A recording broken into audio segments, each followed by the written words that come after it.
2025-yil Bugun Xalq banki Hukumat bank xizmatlari markazida tadbirkorlardan uchrashuv kuni. Bugun bizda mavjud hamroh xotin-qizlar uchun ajratilgan hamroh kredit haqida tushuncha beraman. Bunda hamroh krediti bu ta'sischilar tarkibida ayollar ulushi 50% bundan yuqori bo'lgan. Ham ayollar rahbarligida bo'lgan kichik va o'rta biznes, o'rta tadbirkorlik subyektlarini ajratamiz hamroh kreditini. Kredit maqsadi tadbirkorlik faoliyatini rivojlantirish, tadbirkorlik faoliyatini rivojlantirish uchun beriladi. Bunda bu loyihani amalga oshirishda loyiha qiymatining 30% dan kam bo'lmagan miqdorda o'zining ulushini ega bo'lishi.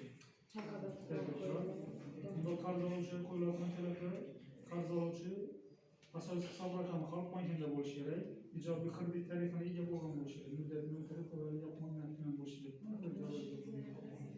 Kredit summasi bu kamida ikkita yangi ish o'rni yaratiladigan bitta loyihaga bazaviy hisoblash miqdorining 1000 barobargacha beriladi.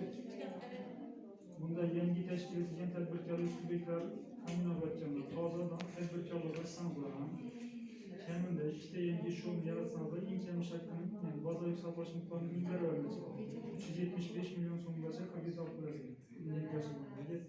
Kamida 5 ta yangi ish o'rni yaratiladigan bitta loyihaga bazaviy hisoblash miqdorining 4000 barobargacha beriladi.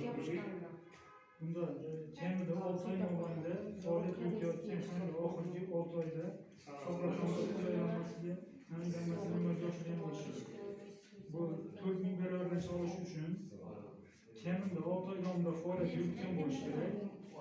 Hamda oxirgi 6 oy davomida hisob raqamida pul olib turgan bo'lishi kerak. Bu toza so'zlar emas, turganlar.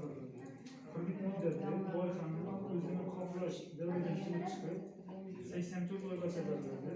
84 oygacha beriladi.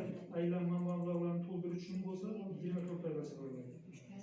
Asosiy vosita sotib olgan, ya'ni ko'pchilik tashkil etaman mablag'lar. Iqtisodiy desangizda 7 yilgacha beriladi. Agar tovar xomashyo uchun olinadigan bo'lsa 24 oyga, 2 yil muddatga beriladi. İmtiyoz davri 24 oygacha bo'ladi. İmtiyoz davri 7 yillik kreditda 24 oygacha bo'ladi. Aylanma mablag'larni to'ldirish uchun, oborot uchun olsalar 6 oygacha imtiyoz davri bo'ladi. Yillik kredit foizi asosiy vosita sotib olish uchun bo'lsa, yillik 20% dan beriladi.